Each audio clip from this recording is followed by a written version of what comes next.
আসসালামু আলাইকুম ভিউয়ার্স, আজকে আমি আপনাদেরকে দুই ধরনের ভর্তা তৈরি করে দেখাবো। একটি হলো করলা আলুর মিক্স ভর্তা এবং আরেকটি হলো ইলিশ মাছের ভর্তা। এই ভর্তাগুলো গরম ভাতের সাথে খেতে ভীষণ মজা লাগে। আপনারা ট্রাই করে দেখবেন, আশা করি আপনাদের কাছে অনেক ভালো লাগবে। চলুন তাহলে দেখে নিই। প্রথমে আমি করলা আলুর মিক্স ভর্তা তৈরি করে নিব। এখানে আমি দুইটা আলু নিয়েছি, একটা করলা নিয়েছি। প্রথমে আলুগুলোকে ছুলে নিব। আলুগুলো আমি ছুলে নিয়েছি। এখন করলাকে আমি টুকরো করে কেটে নিব। করলা আলুর মিক্স করে ভর্তা করলে তিতাটা কম লাগে এবং খেতে অনেক ভালো লাগে। এবং আলুগুলোকে আমি টুকরো করে কেটে নিব।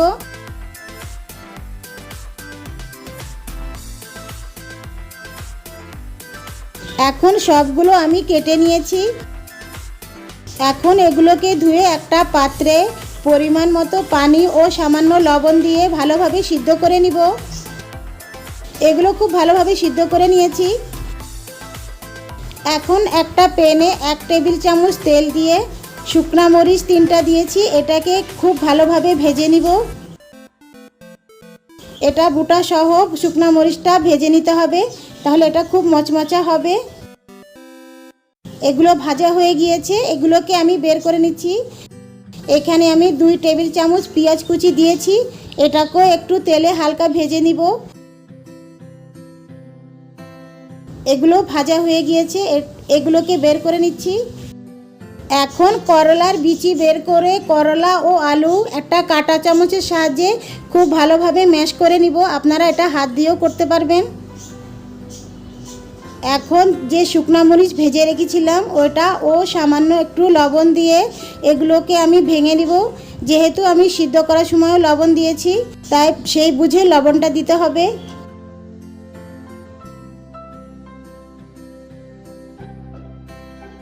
এখন পেঁয়াজটাও দিয়ে দিব, সেগুলো একসাথে ভালোভাবে মিক্স করে নিব। আমি পেঁয়াজ কুচিটা একটু হালকা ভেজে নিয়েছি। এটা থেকে পেঁয়াজের কাঁচা গন্ধ আসবে না এবং অনেকক্ষণ ভর্তাটা ভালো থাকবে। এখন 1 টেবিল চামচ সরিষার তেল দিয়ে দিব। এগুলো সব একসাথে ভালোভাবে মিক্স করে নিব। এখন আমার করলা আলুর মিক্স ভর্তা তৈরি হয়ে গিয়েছে। এখন ইলিশ মাছের ভর্তা তৈরি করে নিব। এখানে 3 টুকরা মাছ নিয়েছি, আর এখানে 2টা বড় পেঁয়াজ আমি মোটা করে কেটে নিয়েছি, আর এখানে 5টা কাঁচামরিচ নিয়েছি।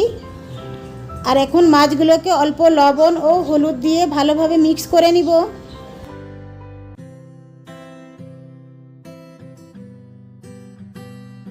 এগুলো মিক্স করে নিয়েছি আমি।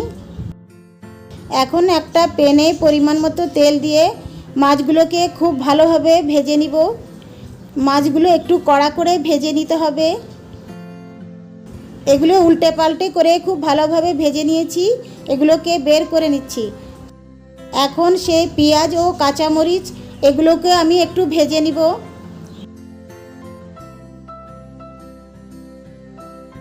পেঁয়াজ ও কাঁচামরিচ ভালোভাবে ভেজে নিয়েছি, এগুলোকে বের করে নিচ্ছি।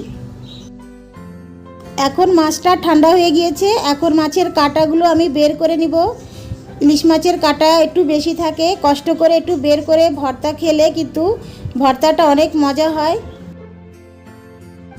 এখন মাছের সব কাঁটা বেছে নিয়েছি এবং যে পেঁয়াজ ও কাঁচামরিচ ভেজে রেখেছিলাম এগুলোকে সামান্য লবণ দিয়ে সব একসাথে ব্লেন্ড করে নিব। আপনারা চাইলে শিলপাটাতেও বেটে নিতে পারেন। এখন আমার ভর্তাটা তৈরি হয়ে গিয়েছে। এইভাবে আপনারা 2 ধরনের ভর্তা তৈরি করে খেয়ে দেখবেন, আশা করি আপনাদের কাছে অনেক ভালো লাগবে। এবং আজকের ভর্তা রেসিপি যদি আপনাদের কাছে ভালো লেগে থাকে তাহলে অবশ্যই লাইক, শেয়ার এবং সাবস্ক্রাইব করবেন। আল্লাহ হাফেজ।